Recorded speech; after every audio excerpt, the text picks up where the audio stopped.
Selamat berjumpa kembali dalam layanan audio Sahabat Seperjalanan. Hari ini adalah hari Kamis 7 November 2024. Tema renungan saat teduh kita dengan judul Hikmat di atas cerdas.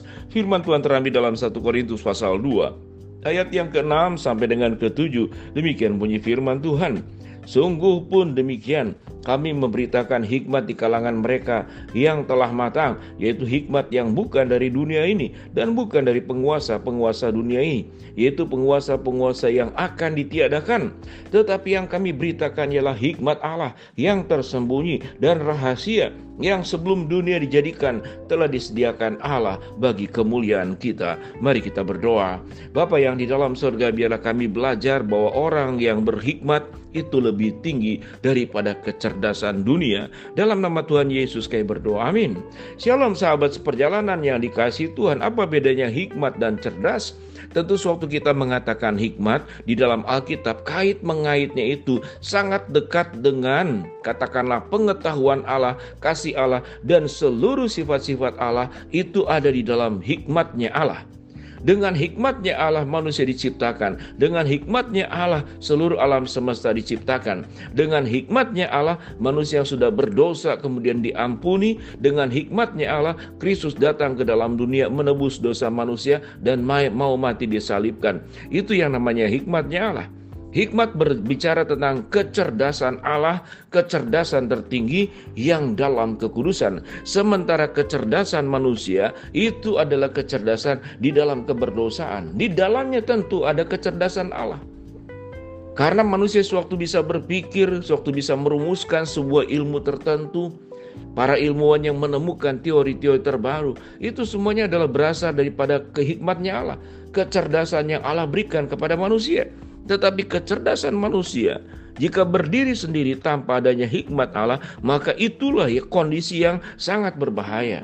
Sehingga ayat 6 dikatakan, sungguh pun demikian, kami memberitakan hikmat di kalangan mereka yang telah matang, yaitu hikmat yang bukan dari dunia ini dan bukan dari penguasa-penguasa dunia ini, yaitu penguasa-penguasa yang akan ditiadakan. Penguasa-penguasa yang akan ditiadakan.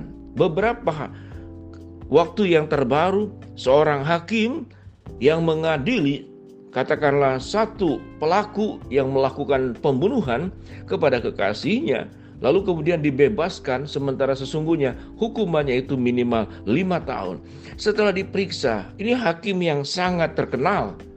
Saya tidak sebutkan namanya, sangat terkenal. Dia sudah menjadi hakim sekian lama, lalu pensiun.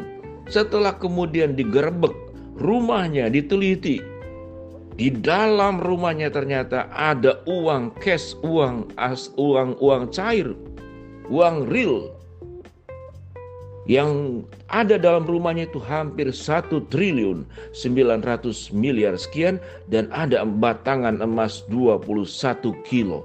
Bagaimana mungkin seseorang yang punya kecerdasan, yang memahami hukum-hukum, yang memahami dan kemudian ditempatkan, dipercayakan sebagai hakim, ternyata dia adalah maklar hukum, yang jual beli hukum. Maka hukum itu bisa diperjualbelikan. Tentu ini berbicara tentang oknum, tidak semua hakim buruk. Sama juga seperti seorang rohaniawan, pendeta pun tidak selalu semuanya baik. Ada saja kemudian yang salah jalan. Dia menggunakan jabatannya, menggunakan kecerdasannya, menggunakan kemampuannya untuk memperkaya diri. Dia tidak peduli orang dirugikan, karena kemudian hukum yang seharusnya berbicara menegakkan keadilan tetapi menjadi ajang bisnis, ajang mencari keuntungan. Sehingga kecerdasan manusia itu sangat berbahaya. Karena kecerdasan manusia menciptakan yang namanya itu adalah alat-alat perang, dari tank, pesawat tempur, bom.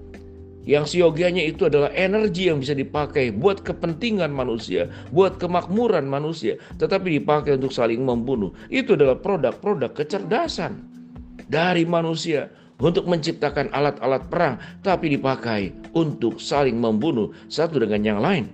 Kita tahu dengan jelas di dalam dunia kedokteran, seringkali obat-obatan murah dibuat menjadi mahal, kesehatan menjadi sangat mahal.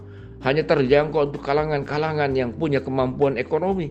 Tetapi mereka yang tidak punya kemampuan, maka dia tidak berani lagi datang ke dokter, tidak berani datang ke rumah sakit, tinggal menunggu kematian. Kecerdasan dalam dunia farmasi, dalam dunia kedokteran, kecerdasan di dalam dunia bisnis, dalam dunia jual beli, bisa kemudian menjual barang palsu lalu disebutkan sebagai barang yang asli. Betapa menakutkannya sebuah kecerdasan manusia tatkala dia berdiri sendiri tanpa kemudian hikmat Allah. Sehingga boleh dikatakan bahwa hikmat Allah itu di atas kecerdasan. Karena di dalam hikmat Allah, Allah mengajarkan kita maksimal menggunakan semua kecerdasan dengan sebaik-baiknya.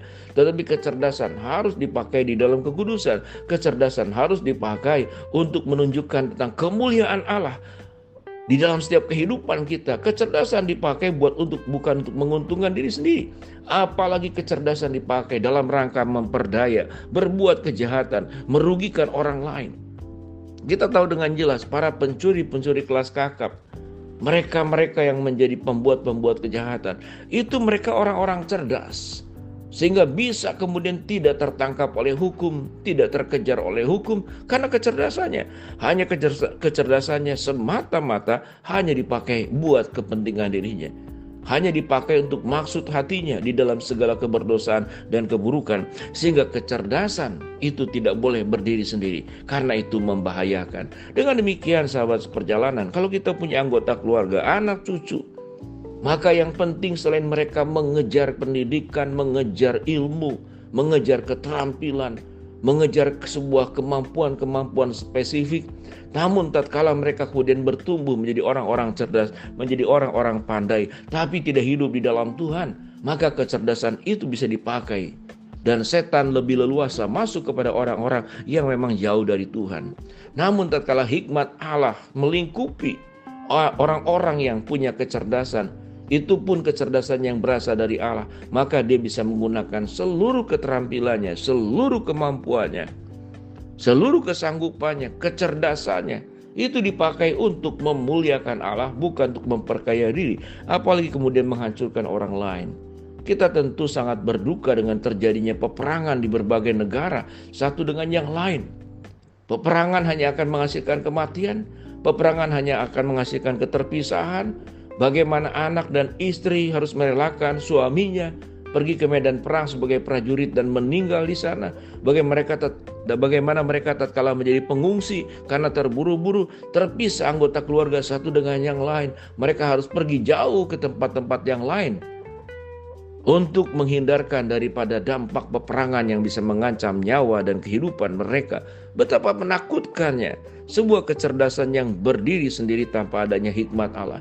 Kecerdasan yang kemudian dimiliki, lalu kemudian hati dari pikirannya penuh dengan jiwa keberdosaan. Maka yang dilakukannya adalah perbuatan-perbuatan jahat dengan memakai kecerdasan yang sudah Tuhan berikan, yang sudah Tuhan anugerahkan kepada yang bersangkutan. Sehingga sebagai anak-anak Tuhan, biarlah kita berdoa buat anak cucu kita, buat kita tidak hanya bertambah cerdas, tetapi ada hikmat Allah yang jauh lebih tinggi daripada kecerdasan yang menguasai hidup kita. Sehingga tatkala kita punya kemampuan, punya potensi, punya sumber daya, punya kecerdasan, kita kembalikan seluruhnya hanya buat kemuliaan Tuhan dan tidak membangun kerajaan diri sendiri dan bukan untuk meninggikan diri. Mari kita pakai kecerdasan kita bersama dengan Tuhan, maka kecerdasan akan berubah menjadi hikmat Allah yang kita miliki. Mari kita berdoa. Bapa dalam surga, terima kasih buat kebenaran firman Allah yang kami pelajari. Hamba-Mu berdoa buat sahabat seperjalanan yang sedang sakit, Tuhan jamah sembuhkan. Sahabat seperjalanan yang sedang menghadapi masalah, Tuhan bukakan jalan. Sahabat seperjalanan yang sedang berdoa mengharapkan sesuatu, Tuhan kabulkan dengan cara dan waktu Tuhan yang terbaik. Inilah doa kami, di dalam nama Tuhan Yesus kami berdoa. Amin. Shalom.